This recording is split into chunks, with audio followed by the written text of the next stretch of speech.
Hello again and welcome to The Luxury Choice, a B2B sales and business podcast brought to you by the training team of George James Limited. My name is Steve Vaughan. I'm a senior sales trainer with George James and I'm also the host and producer of this podcast. And this is our last podcast of 2024.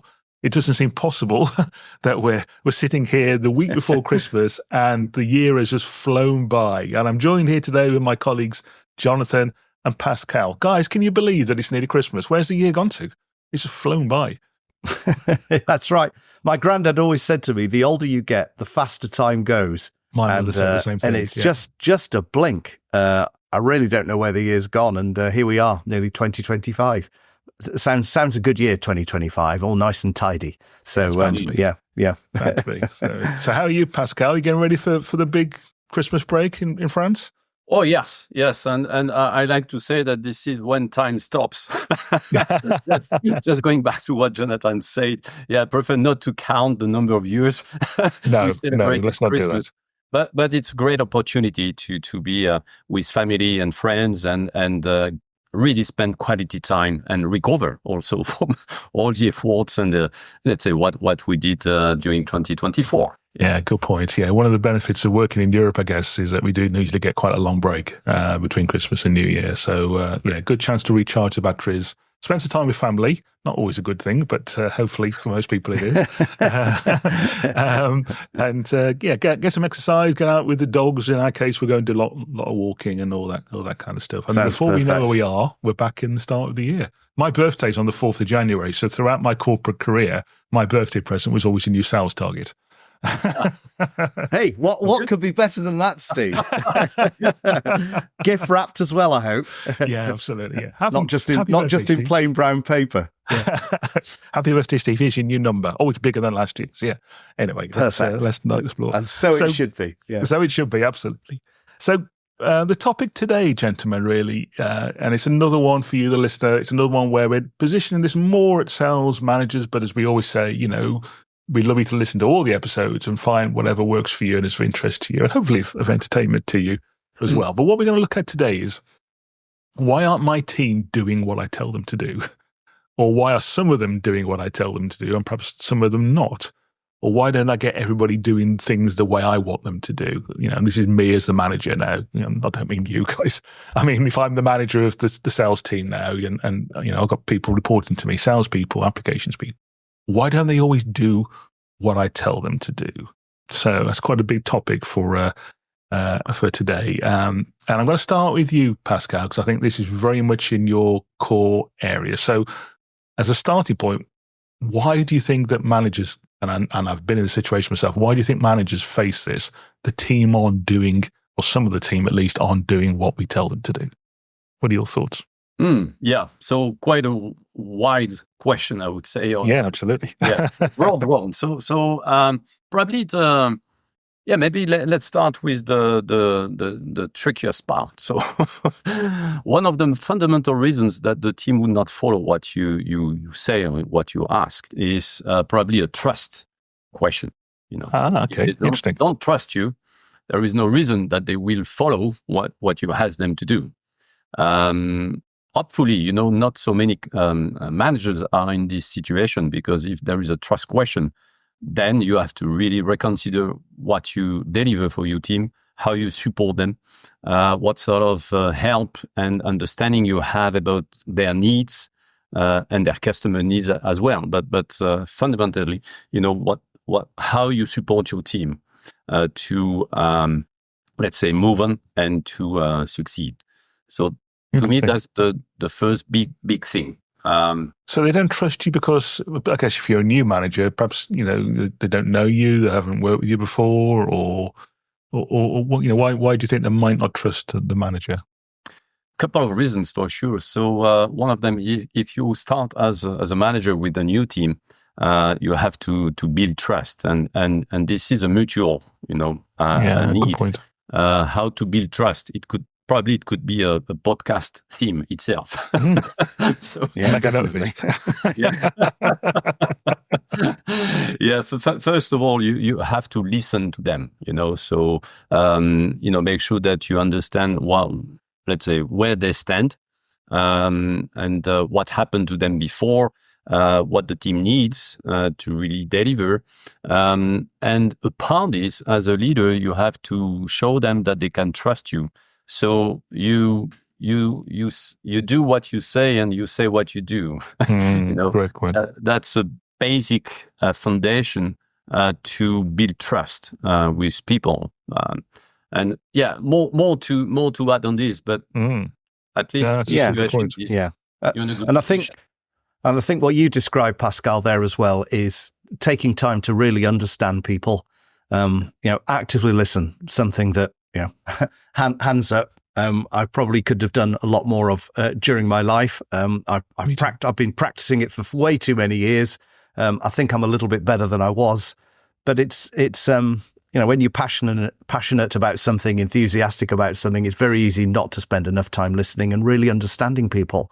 And that's a fundamental to trust. And this topic today. So loved your points. You just a nice little review there, Pascal, of what trust's about. That ability to empathize and put yourself in other people's shoes as well, I think is also a very important aspect of it. And again, it underpins what we're just about to talk about, I'm sure. And I think it's Stephen Covey's written a book, hasn't he, about the importance of trust. And I can't remember the exact quote, but it's along the lines of, it's the big different business differentiator in the 21st century, or something along those lines anyway. And it's that important in having trust. And trust isn't something that you instantly get, you have to earn, don't you, really? And you can also destroy in a second, of course, by doing the wrong things and saying the wrong things. So, okay, so they don't trust you. We're perhaps not good listeners, perhaps we're not good communicators as well. Why else might the team not be doing what we want them to do, Jonathan? Well, I think I would, I think just before I move into that, for any salespeople listening to this, I'd just say that I think some of the things we're almost certain to talk about today could also be applied in the relationships we have with customers. Because sometimes, doesn't it appear that the customers don't actually do what we want them to do either? And I wonder why that is. That barrier, as Pascal's talked about, it could be trust, but maybe I'm desperate to get into it. So it's just at that moment in time, it's the wrong approach to take.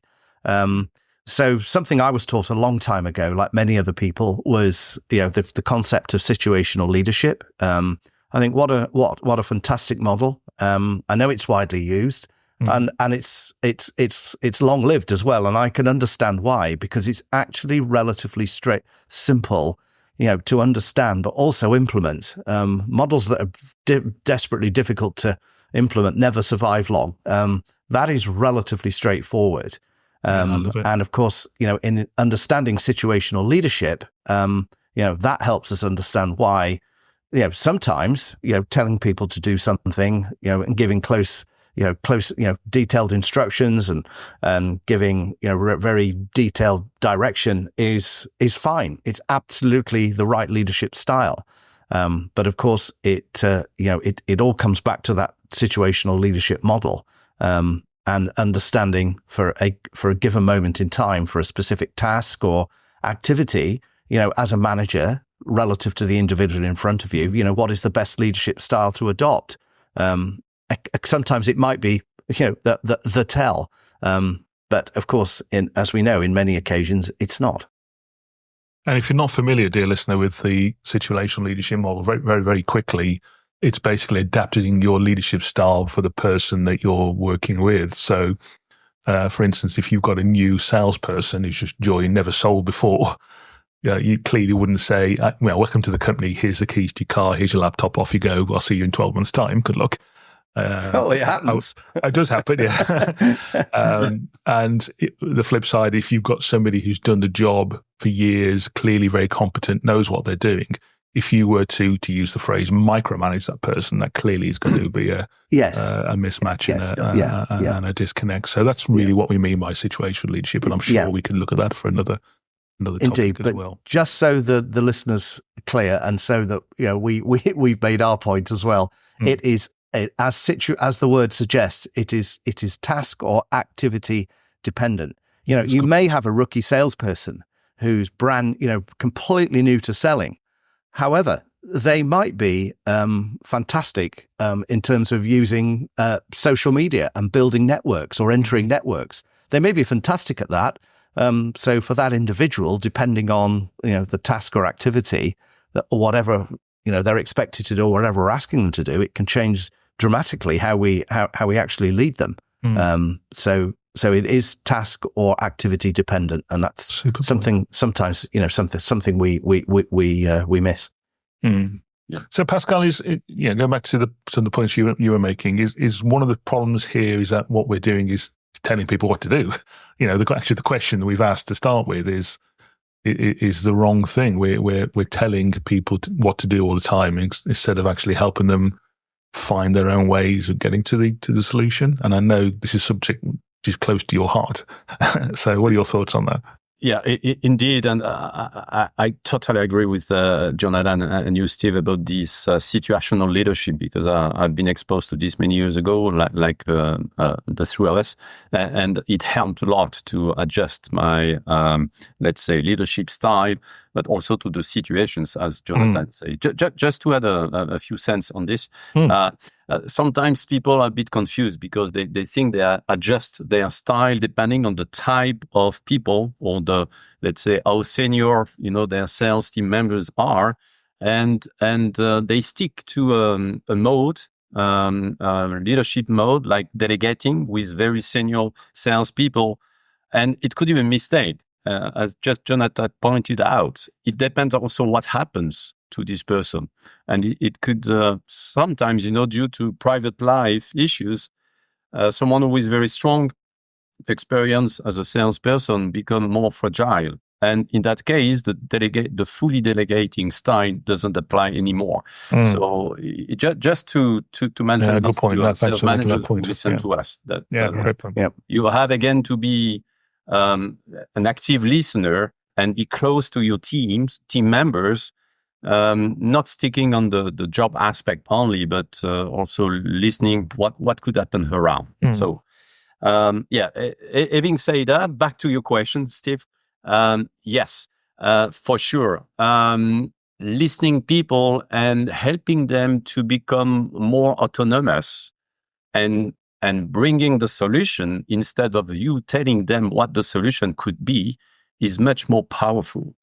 First of all, because you give them the responsibility and, let's say, the ability to provide the solution. It shows also that you trust them. Yeah, that's a good sign. Right? Second, that you should be aware. We should all be aware as a sales leader that we don't get always the good ideas.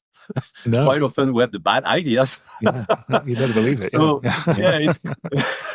it's good to rely on team members to bring in many more, options that we could think about. And last but not least, it helps also for the dialogue and the dynamics within the team. So I'm sure that Jonathan may have some additional insights on this. So what we're describing, and the reason I met Pascal on this is that you've got a lot of qualifications in this area. This is coaching as opposed to telling. Yes. Yeah, so what we find in our sales leadership training that we do is that, we have a lot of sales leaders who are great at telling people what to do, possibly less good at helping people find the way forward themselves, really. Is that what we're saying here, Jonathan? Yeah, absolutely. And we see, and it's an interesting one for me. We see the vast, I would say, well over 50%. We perhaps should measure it. But well over 50% of the sales managers, sales leaders that we work with, don't really understand, what coaching is, or actually how to coach. But it's, it's interesting. As soon as you start to give them the insight into that and they start to practice it, they find strange things start to happen. In fact, sometimes some remarkable things start to happen as, people do start to change their behavior. Right, people do start to develop, and and I know there's lots of definitions of coaching out there. A few that have stuck in my mind over the years of been helping people be the very best they can. But one of the best ones I was given I may or may not have read it in a book, but I remember the gentleman, thank you, Andreas, I won't say his surname, who gave me this one. He said, Jonathan, one of the best definitions of coaching I heard was taking people on a journey of self-discovery.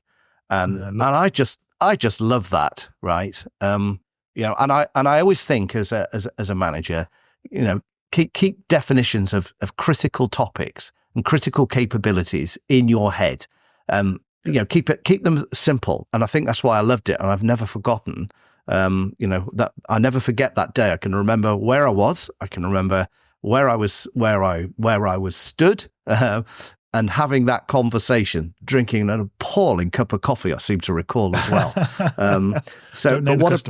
What a brilliant definition, because, there is a significant change as you go from, being very, being a directing leader. And if you're conscious of situational leadership, you'll know what that means. Hey, if you're not, go look it up. But as you move from being a directing leader to a coaching leader, it's a huge change. That ability, to take people on that journey of self-discovery. And as most coaching, there was lots of coaching models out there. Most of them are underpinned by the ability to ask great questions and actively listen. It's a questions-led exercise. And for a lot of sales managers, that's a big shift. If your natural style or your tendency is to tell, and hey, we've all done it, you're in a hurry, you're under pressure, there's all sorts of reasons why we do it. So, that's, it's an important consideration. Yeah.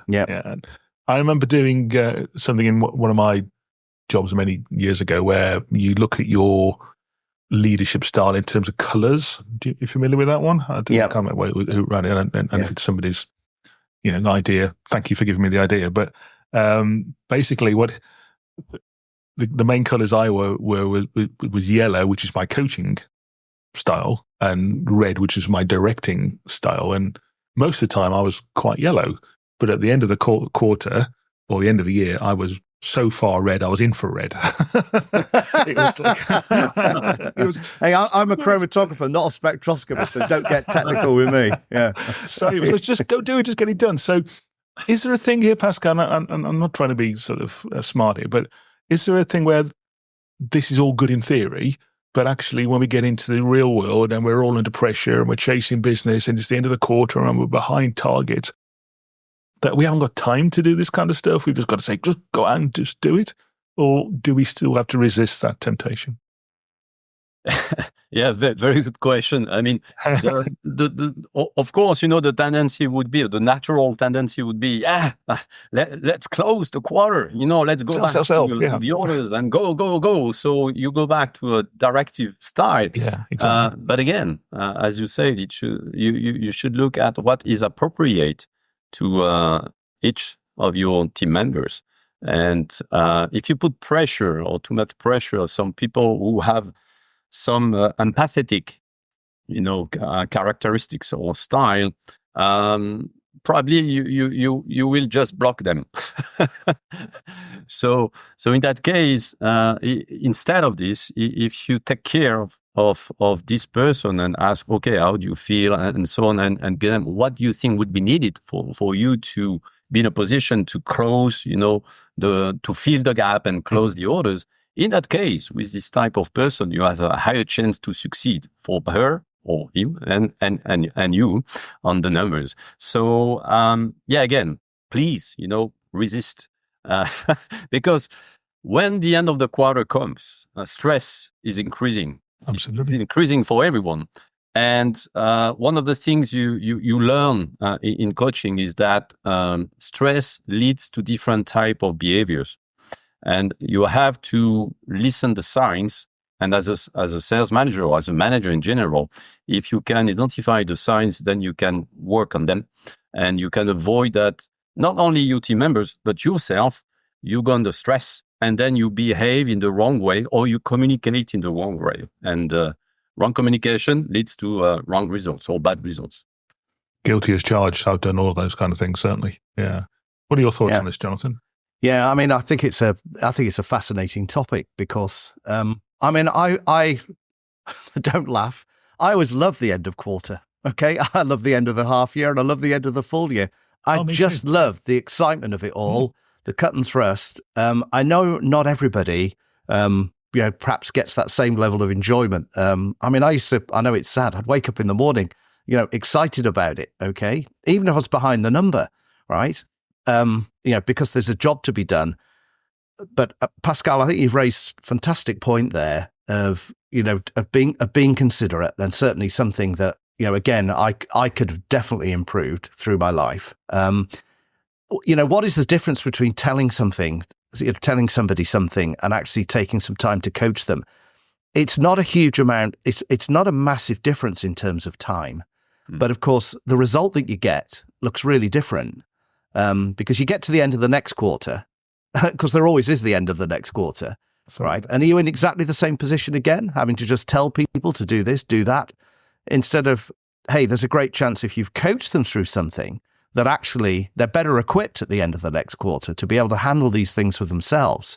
Of course, we still, of course, need to be conscious of just telling when it's almost certainly not appropriate to do so. I understand why it happens.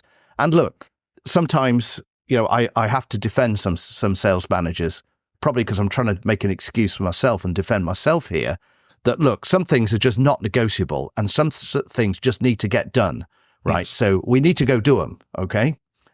Because if we do those things, we'll be successful. I think the important thing is to actually then reflect on what's happened, and perhaps you can go back to do some coaching, around some of those things that actually happened at the end of quarter, because it is, it's a very exciting time, as I said, but perhaps not for everybody. And yeah, it does cause stresses and strains, in people, teams, etc. But coaching, is still something as a tool we should be still using, right through that end of quarter, because for a lot of salespeople, they're transacting so many deals that what a great time to do some coaching, right? For them to develop their capabilities, to get more efficient at it, to do it in a better way, except, efficiency, effectiveness. Yeah, absolutely. So yeah, we must be conscious of it.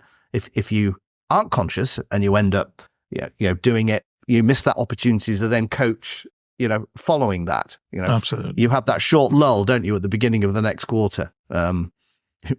For a couple of days before we're on it again. Just I think just being conscious of your I own used to love this self-awareness as well. Yeah, I used to joke it would take me sort of 3-4 days to come down, after Christmas from all the buzz of it. Yeah, then I'd be ill. Yeah, then you get the cold, don't you? Get a cold. That's right. Yeah, I don't know where from, but yeah, that's right. Showing my age now, the excitement of sitting by the fax machine waiting for the orders to come in. That was. Oh, Steve. Oh dear. It was a fax machine. It wasn't a telex. It was a fax machine. Okay. But Pascal, I'm just thinking about conversations. So we're recording this literally the week before Christmas, but conversations that are probably happening right now between sales managers and salespeople. We've got this situation. We can do this deal. Tell me what to do, boss. I think we can get this deal. Tell me what to do. What do I need to do to get the order? How do we then make that into a coaching discussion as opposed to the boss saying, well, I think you need to go and talk to purchasing and so on and so on. So how do we make that a coaching conversation? Yeah, let's say, first of all, it would be about reversing the question, as easy as it is, So what do you think you would have to do to win the deal? So, and then, the salesperson would say, yeah, but I'm lost. I don't know how to do it. And, and then as a sales manager, you could fool in, let's say, just go into the trap and say, okay, let me help you. No, it's too early to say this. You can for sure ask your salesperson, okay, please remember the deal where you were in a tricky situation and you finally won it. What did you do to make it happen? Super. Yeah. So doing so, not only you ask persons to remember, what happened, what they did, but you show them that you remember what they did so well that you trust them to catch one of their resources and to use them for an existing, deal or whatever. So So that would be the type of question I would ask, and then things come, so you can have a conversation around this and you can guide the person. And if there is still some hesitation, or the salespeople is not fully sure what to do, then you can adjust with mentoring. Okay, it reminds me a deal like this one, blah blah blah, and then you say what we did in that case, just to inspire people. But again, not to tell them what to do. So you brought another wording we haven't used yet, and we don't have time to go into all that today, but I want to just very quickly come back to that. So you've talked about mentoring. Yeah. And we've been talking a little bit about coaching, and often those two words are used interchangeably, but my understanding is that they are different things. So could you just give a brief definition of the two and what the differences are, do you think? Yeah, I can quickly give mine. So coaching is the art of asking questions so that people in front of you, they get, or they deliver the answers themselves. They bring the solutions themselves. The mentoring is a bit different, is that you refer to some experience you had and situations you were exposed to, you share this. And thanks to this, the other person can understand what they could do then, or how they could do differently. So it's source of inspiration. So again, you don't tell them that this is the best thing to do, but it's a way, to achieve things. Yeah. So you're effectively saying, it's up to you which way we go forward. But in my career, I had this example. This is what worked for me. Yeah. Or this is what didn't work. Oh, this is what didn't work. Yeah, good point. This is how I lost the order. Yeah, I've got loads of those examples. But I think Pascal, great. It's this for me is, and your question, Steve, was a great one. Okay, how do I win this? Okay, I don't know how to do it. Okay, words to that effect. Experience tells me that most salespeople actually have got the answer to this question, and they are the best ones to answer it. Why? Because they are closest to the customer. Absolutely. Now, look, there'll always be some deals that, as the sales leader, you roll your sleeves up, you get involved with your team and your team member, you either go to the customer or you help the salesperson get it over the line. Look, that needs to be done sometimes. But you can't do that with all of them. And that's, not why you're employed. But I always say, remember, it's almost certain that the salesperson can probably answer this question. They probably... And that's where, having a coaching model, I think, is so powerful. And my passion for the GROW model, because it's what I learned, and that reality step for me is just so powerful. Getting them to give you feedback on, so what is this current situation? Yeah. This is where your wisdom as a sales manager, sales leader comes in, because I think this is where the quality of the questions becomes so important. You've seen lots of orders won. You've seen lots of orders lost. You've seen, unfortunately, orders not optimized or deals not optimized. You kind of know where to look, and that helps shape your questions. A classic one is, understanding the strategic investment priority of a particular deal, whether it's a big consumables deal, services deal, or a major piece of capital. Where does it sit on the priority list for investment? I think we've talked about this before. Passionate scientists very easily will convince you that their project is the only thing that counts. And that's why they're brilliant at what they do and why they invent amazing things. But we need to know from doing the deal perspective. So there's an example, of a question. Another one might relate to, where are you in the buying process at the moment? Or what is the buying process? Right. And they may only have, the salesperson may just have snippets of information, just small pieces. But you actually, I think through that coaching session, and this is, again, Steve, great question, great example, you help them join those pieces of information together so that they've got a clearer view of actually where they are today. And this is all them giving you feedback, which is perfect, right? Great questions. They give feedback. They work out where they are today. Yes, we could give feedback on the situation and move into perhaps, as you said, Pascal, more of a mentoring type role momentarily. But then I think, asking them, so how do you see it?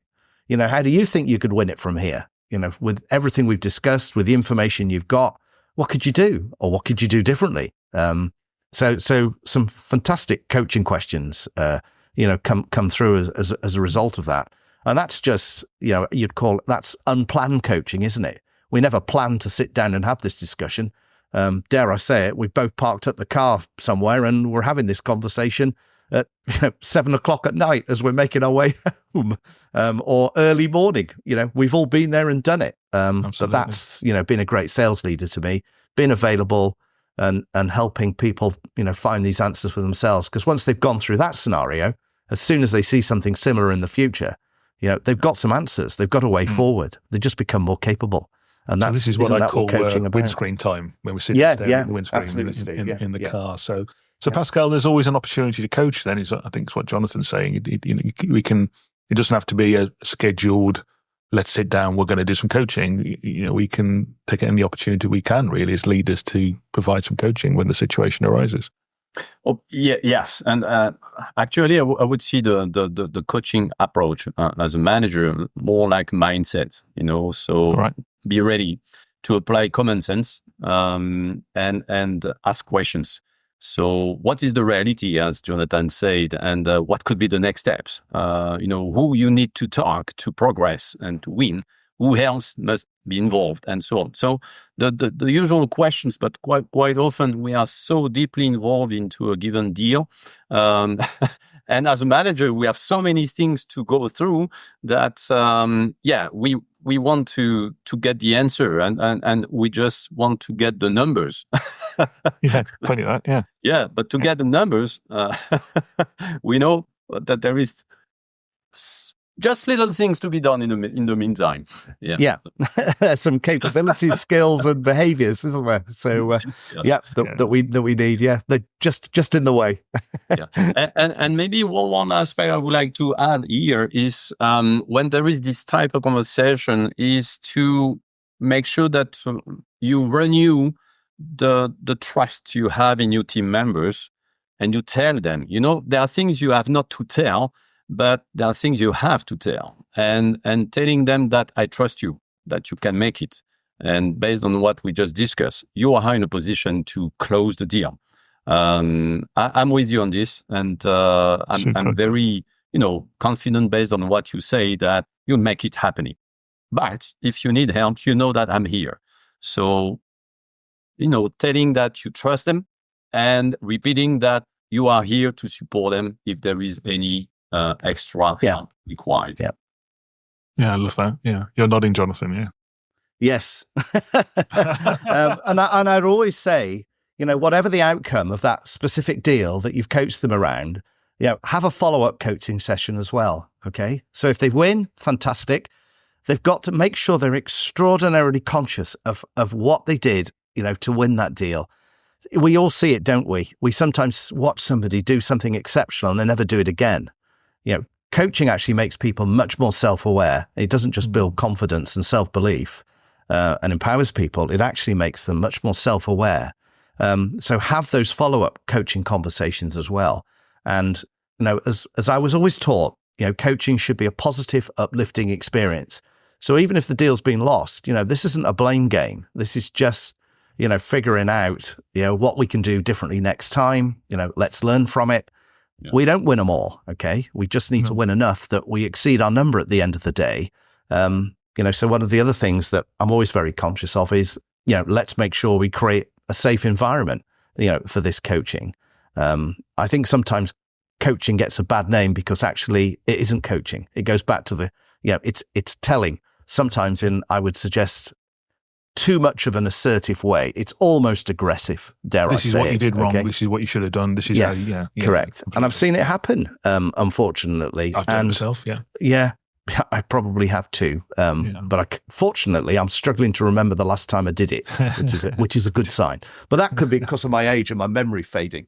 But, and it goes back to our question, I think, which was, I think if you coach well, people tell themselves what to do, don't they? Right? They come up with a solution. It's their ideas. There's greater ownership. They tell themselves what to do. It's not coming from their manager. They tell themselves. And can you imagine? Because I just imagine some of the first coaching sessions I ever had as a salesperson. I was really lucky. I had a great coach.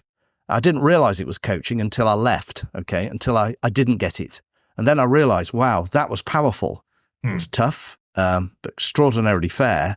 But goodness me, it gave me a great, a view of this is what actually this is, and this is what great looks like from a coaching perspective. Really good. Guy's long retired now. Thank you, Brian. Guys, it's a fascinating topic, and we could talk about this for hours, and we are going to come back to coaching in episodes in the new year. But just to sort of wrap things up for today, sort of one last thought from you, Pascal, for a manager that's sort of struggling to move away from a telling mentality to a more of a coaching mentality. Any hints and tips? Again, the self-awareness is critical here. Giving people the possibility to become more self-aware of their own capabilities, that's great. But as a sales manager, as a sales leader, you have to be also self-aware. Absolutely. Who you are, how you behave, how you communicate, to be able to adjust your style. So especially in end of quarter or end of, let's say, half of the year, anyone may be, let's say, under stress. And stress is good, so that there is no negative or positive aspect of it is there. So how you manage it, that's a different question. That's another podcast. Goodness me. Yeah. Thank you, guys. Series 48 of the podcast. Yeah. Yes. As a sales manager, being self-aware of, where you stand. And when you discuss, what is the message you deliver? And are you clear? The way you deliver a message, because sometimes you can complain that the team will not follow what you ask them to do, but were you clear? Did you check that they understood what your message was? And did you individually check that everyone got the message as you wanted it to be received? Great point. So that's so important because, let's say, one message, different people, different interpretations. That's something I learned, many years ago. So it's quite good to double check this. So that could be another aspect that I would propose, sales leader to keep in mind, the clarity and checking the communication, the messages they deliver, if they have been not only well received, but well understood. Love that. And Jonathan, one final thought from you? I've got a selfish one here for the sales managers, okay? Because ultimately, you won't be selfish. But one of the things that most sales managers will talk about, and I did, is having enough time to do the job, right? Yeah. With everything we're expected to do. All I would say to anybody listening who perhaps, hasn't yet mastered coaching or is still practicing or is yet to begin, but wants to, there's a great phrase, isn't there? Invest time to save time. And this is a classic, okay? You'll find yourself telling people things over and over and the same thing over and over again, okay? And actually that probably applies in quite a lot of scenarios, but you'll find people, you tell people the same thing over and over, as opposed to if you just take a bit more time to coach somebody around it, the chances of you having to do it again are a lot lower.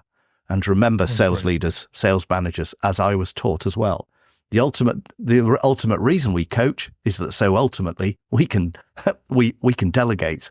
There's another podcast episode it's coming up. Oh, it is. Yes, I should have taken more note of the schedule. Absolutely. Thank you, Steve. Thanks. Thank you, Jonathan. Thank you, Pascal. Thank you. And thank you as well. Listener, if you found this an interesting topic, we will be covering more in 2025 around the areas of coaching in various episodes. Of course, you can find out more on our website. Pascal is a fully qualified coach in France, and I know you've got lots of plans for 2025 in terms of what you'll be offering out there as well. If you have enjoyed the show, folks, then please subscribe in your favorite podcast app. That way you'll get it coming into your inbox straight away. And please do give us a review as well. It does help us in lots of weird and mysterious ways. If you do have a chance to leave us a nice review, ideally. We'll be having a little Christmas break, so we'll be back in mid-January with our next episode. On behalf of all of us at Joy James, can we wish you, if you do celebrate Christmas, a happy Christmas, regardless, a happy holiday period, a really successful 2025, and we'll be coming back to you again soon in 2025 with another episode. Until then, happy selling, and we'll talk soon.